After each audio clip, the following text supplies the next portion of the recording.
Hi there, my friend. My name is Chad Reyes. I am the co-founder and chief visionary over at Lions Pride Leadership. And today we're going to be talking about the 4 must-ask questions of potential free agents. And you must say, what does free agents have to do with leadership? Well, check this out. Many times in our businesses, when we're looking for a leader to run a division, or you may be that leader, we're trying to find out, are they a good fit? And these 4 questions are going to be based on you already identifying that you don't have that leader within your company. Because we always would recommend, if you have the leader within your organization, that would be ideal. But if not, and you have to go to the free agent market, meaning you got to go outside of your company, well then what are those 4 questions? And one of the things is that I'm going to share with you today, these 4 questions. They came from John Maxwell's book, The Leader's Greatest Return. I've read many of John Maxwell's books, blessed to call him a friend of ours, but this book that he just wrote that came out January 28th of 2020, this book I think is his best ever. And in there he put these 4 questions. So these are the 4 questions. The first is, how did the culture at your last company empower you or disempower you?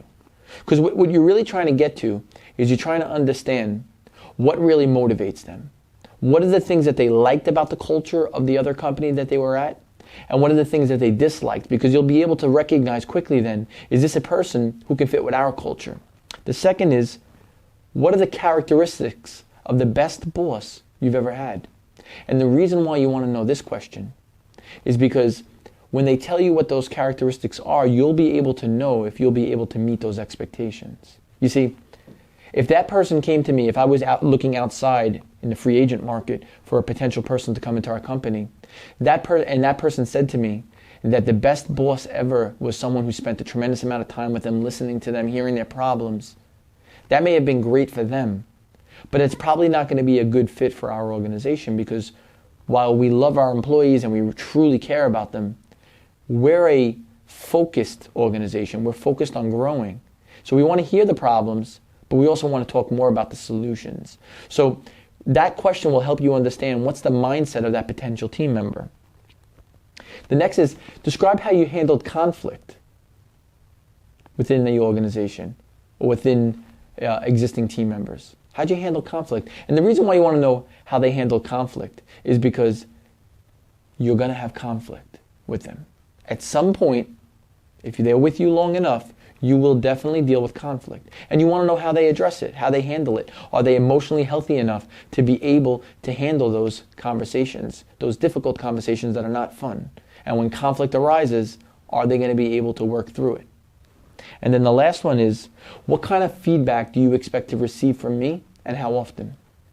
And that question is important because everyone has different levels of expectations. So when you're looking for someone to come onto your team that's outside of your organization, those are 4 questions that Maxwell talks about. 4 questions for you to focus on and to ask them to bring clarity.